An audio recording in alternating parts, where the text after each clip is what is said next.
Thank you, Chanel, for um, doing a bit of an alternative mug on me. I don't look like this when I wake up in the morning, but neither does Kim Kardashian or Pamela Anderson. And the odd thing is I was called ugly in high school. Um, and this is going to sound really awful, but listen, the type of men that hit on me made Colin Farrell 10 years ago look like chopped liver. Some of the most beautiful girls in my high school couldn't compete. I know that sounds egotistical, but I was bugged a lot. And even though this is all artificial, my boyfriend needs to remain quiet. Good, he's not saying anything. Says I'm beautiful on the inside. And I think some of the most glamorous female stars, they have something inside of them that make them special. Like Jerry Hall, who I'm trying to emulate tonight. If you see her in her prime without makeup, she's got a great body. I'm plus size, I'm a big girl, I'm an Adele girl. Right? And I think it has a lot to do with who we are, me specifically, who I am on the inside. Right? I sometimes get trapped, in this. It's really hard to explain. It's really deep. But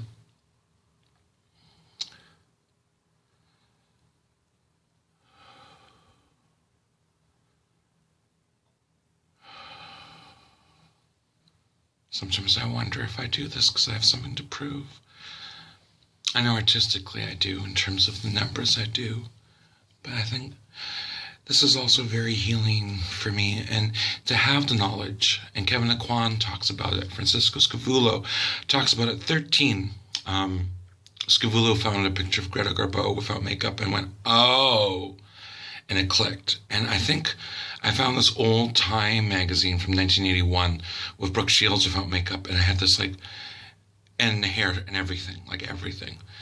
And now we have Photoshop and all this type of stuff. And it just really, really clicked that societies, and Chanel, who made me up tonight, said, beautiful is beautiful, pretty is pretty, gorgeous is plain, in terms of just the facial features, right?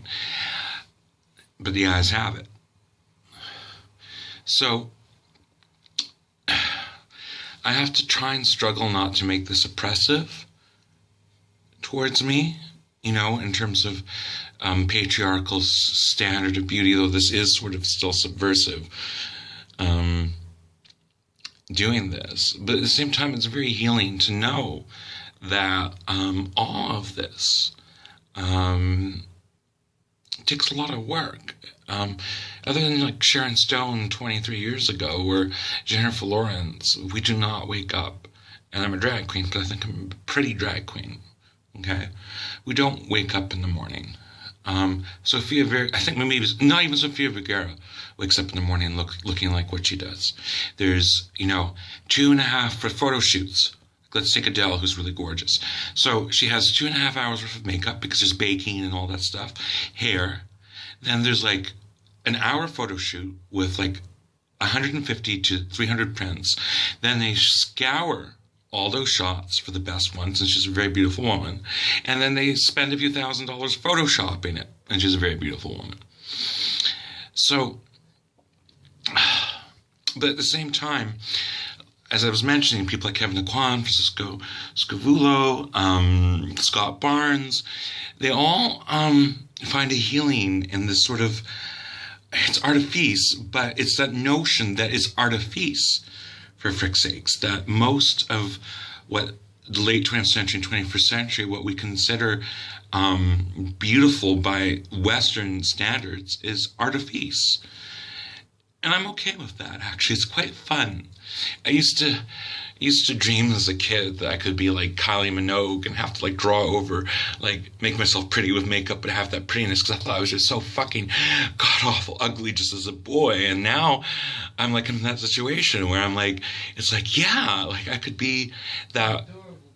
I could be that. This video is being posted, honey. Okay, your voice is in there now. That I could be that, like, I could be that that glamour queen where I'm not that good looking without makeup, but with makeup I could, you know, like Madonna or something, right? And I could be that, or like Jerry Hall, who's just amazing. She's just amazing woman. Like watching interview in AbFab, she's being like funny. Okay, she's very smart, very intellectual, and a Southern lady. So it's really complicated, right? I mean, this could be, you know, there's some women, I remember reading in the Scavullo book, after they were made up, they felt really healed, right, by the whole process. And then they realized something, and this was before there was Photoshop and all this stuff, where everything is completely changed.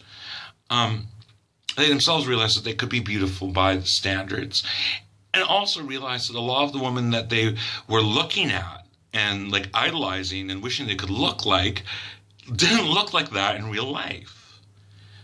And that's not a bad thing necessarily, and it's not a criticism, but the point is this is fun for me and I love it. And sometimes I feel like this is the real me. But at the same time, I know, I think just to bring it all together, because I'm just all over the place, but just to bring it all together that if you don't get trapped in it, and I do get obsessive about my image and the photographs and stuff, but that's professional. But if you don't get trapped in it, I mean, just the fact that I can look like this is being very healing. I don't naturally look like this. I don't need to naturally look like this. But it's almost like a dream come true. And also realizing at the same time that half of it is complete artifice, and the other half is, look into my eyes, it's my personality.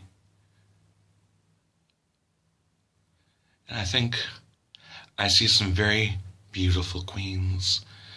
And I was asked about a certain drag queen, I'm not going to mention her name, by someone, and they said, why does she, and this is not me, but this is a plus-size queen in the community, I was like, why does she get all the gorgeous men? Like, why did, and it's like, well, wait a minute. And I'm really actually realizing this. It's like, she gets it because she's sexy. And you don't have to be society's standard to be sexy. Right? Okay, sorry, this is my birthday gestal realization. So, okay.